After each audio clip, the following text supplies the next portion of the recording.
அதுக்கப்புறம் சிவபெருமானுடைய அருளினாலே மீண்டும் அம்மையார் உடல் பெற்றுக் கொண்டு கைலாசத்துல சிவபெருமான் பக்கத்திலே அமர்ந்திருக்கிறார்கள். அப்போ சிவபெருமான்கிட்ட அம்பிகை சொல்றாங்க, சிவபெருமானே, இந்த தட்சன் உங்களை நிந்தித்தான். அப்படி நிந்தனை செய்த அந்த தட்சனுடைய மகள் தாட்சாயணி என்ற பெயராலதான் எல்லோரும் என்னை அழைக்கிறார்கள். இந்த பேர் எனக்கு மாற வேண்டும். நான் ஒரு அவதாரம் எடுக்க வேண்டும். அந்த பேரே எனக்கு நிலைக்க வேண்டும் என்று தேவி சிவபெருமான்கிட்ட கேட்கிறாங்க. ஏன்னா சிவநிந்தனை செய்த தட்சன் மகள் தாட்சாயணியாக எனக்கு வாழ விருப்பம் இல்லை. அந்த பேர் நீங்க வேண்டும். இதற்கப்புறம் நான் ஒரு அவதாரம் எடுக்க வேண்டும். அந்த பேரே எனக்கு நிலைக்க வேண்டும் என்று வேண்ட உடனே சிவபெருமான் சொன்ன, தேவி, இமயமலை அரசன் பர்வதராஜன் உன்னை மகளாக பெறுவதற்காக 1000 ஆண்டுகளாக தவம் செய்கிறான். நீ அவனுக்கு மகளாக பிறந்து சிவபூஜை செய், உரிய காலத்தில் உன்னை மணந்து கொள்கிறேன் என்று சொன்னார். அதன்படி அம்பாலும் சரிண்டாங்க. இப்போ இமயமலை அரசன் பர்வதராஜன் மானசரோவர் ஆற்றிலே குளிக்கிறதுக்காக போறான். நீராட சென்ற பொழுது மாசி மாதம் மக நட்சத்திரம் பௌர்ணமி அன்றைக்கு 1008 இதழ் தாமரையிலே வலம்புரி சங்காக அந்த பராசக்தி வீற்றிருந்தாள். அதை கையிலே எடுத்த பொழுது பெண் குழந்தையாக மாறியது. பர்வதராஜனுடைய மகள் அதனாலே பார்வதி என்று பெயர் சூட்டி அவனுடைய மனைவி மோனைட்ட கொடுத்து வளர்க்க சொல்றார். மோனை பாலாட்டி சீராட்டி தாளாட்டி வளர்க்கிறார்கள், பாலூட்டி எல்லாம் வளர்க்கிறார்கள். அப்படி வளர்ந்து கொண்டு வரக்கூடிய நிலையிலே பார்வதி தேவிக்கு 5 வயசாச்சு. 5 வயசானோடனே அப்பாட்ட போய் சொல்றாங்க, பர்வதராஜன் போய், அப்பா, நான் சிவபெருமானை குறித்து தவம் செய்ய போகிறேன். என்னமா சொல்ற, சிவபெருமானை குறித்து தவம் செய்ய போறியா? ஆமாம்பா, நான் அவரைத்தான் திருமணம் செய்து கொள்வேன், சிவபெருமானைத்தான் நான் திருமணம் செய்து கொள்வேன் என்று பார்வதி தேவி சொல்றாங்க. இதை கேட்ட உடனே பர்வதராஜன் சொன்னா, இது சிவபெருமானை திருமணம் செய்து கொள்வதா? இதெல்லாம் நடக்கிற காரியமா? அவரை எப்படிமா திருமணம் செய்து கொள்ள முடியும்? அவர் எப்படி வருவார்?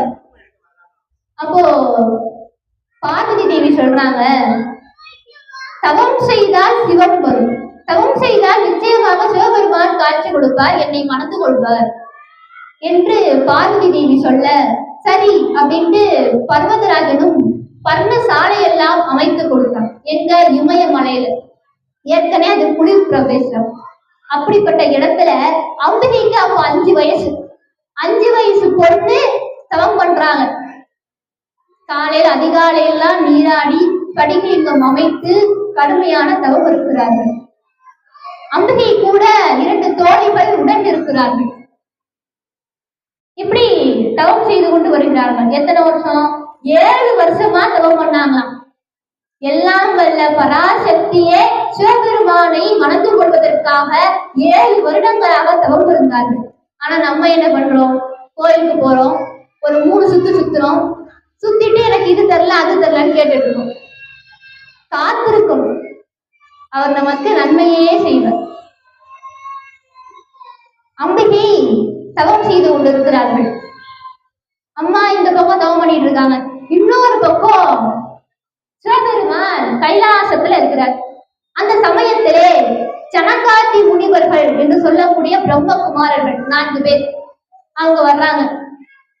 சிவபெருமான்கிட்ட சொல்றாங்க, சிவபெருமானே, வேதங்கள் படிச்சாச்சு, புராணங்கள் படிச்சாச்சு, இதிகாசங்கள் படிச்சாச்சு, உபநிடதங்கள் படிச்சாச்சு, சாஸ்திரங்கள் படிச்சாச்சு, சரி எல்லாம் படிச்சாச்சு, அப்புறம் என்ன? இல்ல, எல்லாம் படிச்சாச்சு, ஞானம் வந்ததானா வரல, எங்களுக்கு ஞான உபதேசம் செய்யுங்கள் என்று கேட்கிறாங்க 4 பேர். சரின்னு சொல்லி சிவபெருமானும் 4 பேரையும் உட்கார வச்சு மௌன நிலையில சிம்முத்திர காட்டி ஞான உபதேசம் பண்ற.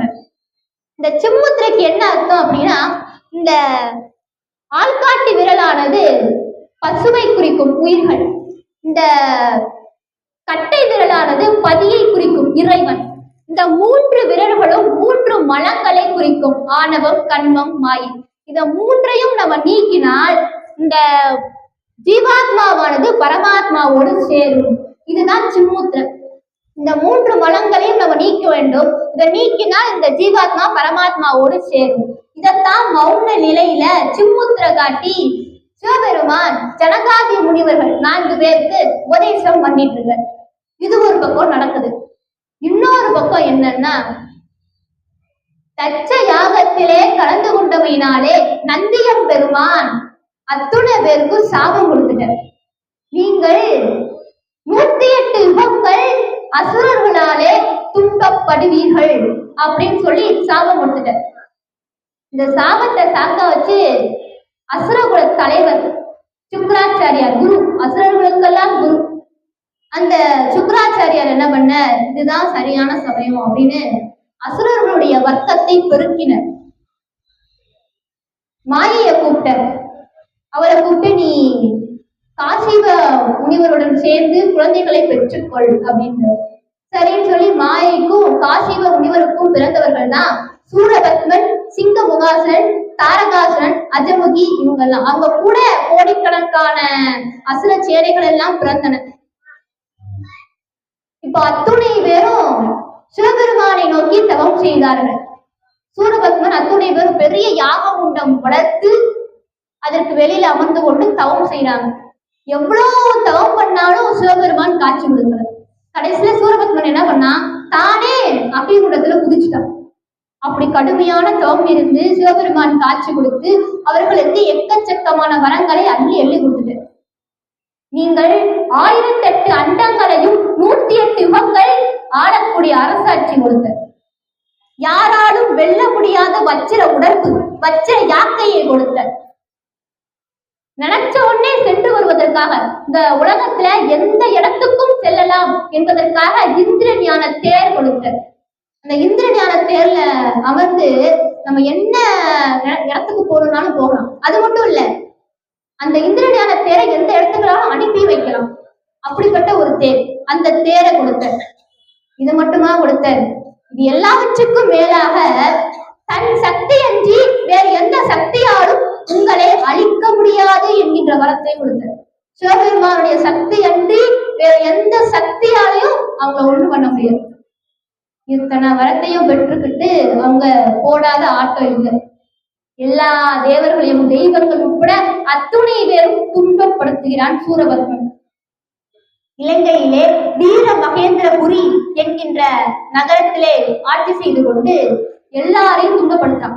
இப்போ அந்த இடம் இல்லை. ஏன்னா முருகப்பெருமான் அந்த சூர சம்ஹாரத்திலேயே அந்த இடத்தையும் சேர்த்து அழிச்சிட்டார். அந்த இடத்துல இருந்து கொண்டு அப்போ அந்த சூரபத்மன் ஆட்சி செய்து கொண்டு வருகிறார். அந்த சூரபத்மனுக்கு அமைச்சராக தர்மகோபன் ஒருத்தர் தான். தர்மத்தின் மீது கோபமாம், அதனால அவனுக்கு தர்மகோபன்னே பேராம். எல்லா தேவாதி தேவர்களையும் தெய்வங்கள் உட்பட அத்துணை பேரையும் துன்பப்படுத்துகிறான் சூரபத்மன். இந்த தேவர்கள்லாம் எப்படி துன்பப்பட்டார்கள் அப்படின்றத வாரியார் சுவாமிகள் ரொம்ப அழகா சொல்லுவார். இந்த சூரபத்மன் என்ன பண்ணா, ஒவ்வொரு தேவரையா கூப்பிட்டான்.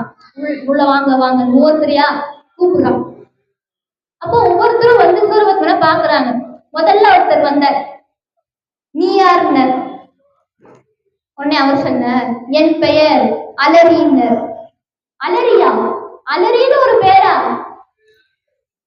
இல்ல, நான் பொழுதை அலறச் செய்பவன், அதனால எனக்கு அலரின்னு பேரு. தினத்தை தொடங்கச் செய்பவன், அதனால எனக்கு தினகரன் என்று பேர். அதிதியினுடைய மகன், அதனாலே ஆதித்தன் என்று பேர். சௌக்கியமா இருக்கிறதுனால சூரியன் என்று பேர். ஓ, சூரியனா நீ? சூரியனே, நாங்க எல்லாம் கீழே இருக்க, இனி உன் மண்டலத்துக்கு மேலே போகக்கூடாது. உன் அங்க வற்ற இடுப்பிலே கட்டி கொண்டு கீழே இறங்கி நடந்து போ. பகல்ல யாரையும் சுடாத, பின்ன ராத்திரியிலையா சுட முடியும்? எங்களை சுட்ட உன்னை சுட்டு விடுவோம்.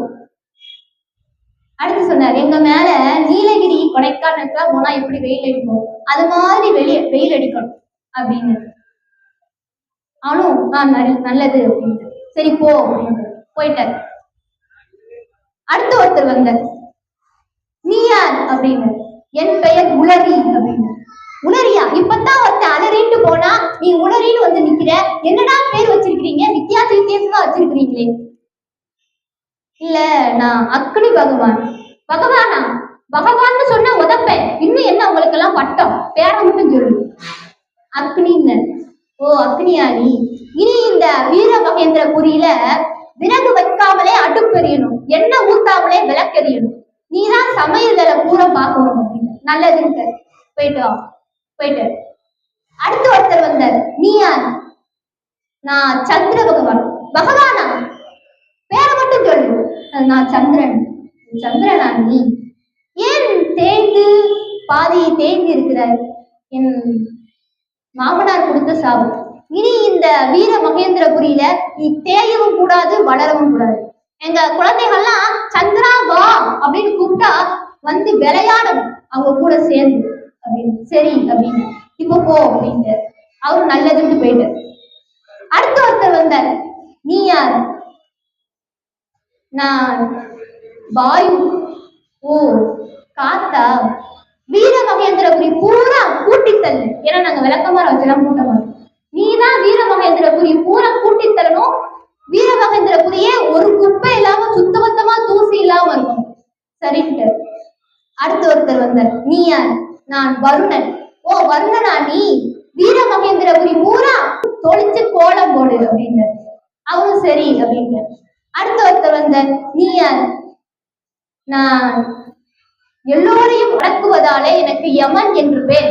காலத்திலே வருபவன், அதனால எனக்கு காலன் என்று பேர். நடுநிலை தவறாதவன், அதனாலே நடுவன் என்று பேர். உடல் வேறு உயிர் வேறாக கூறுபடுத்துவதாலே எனக்கு கூற்றுவன் என்று பேர். ஓ, காலனா நீ? காலனே, நீ காலம் காட்டுகிற வேலையை செய் அப்படின்ட்டு. அவர் என்ன பண்ண? காலம் காட்டுகிற வேலையை செய்ய. 1 மணி ஆச்சுன்னா ஒரு தடவை மணி அடிக்கணும், 2 மணி ஆச்சுன்னா 2 தடவை மணி அடிக்கணும், 3 மணி ஆச்சுன்னா 3 தடவை மணி அடிக்கணும். இப்படி காலம் காட்டுகிற வேலையை செய்தார் யமதர்மர். அடுத்த ஒருத்தர் வந்தார். நீ யார்?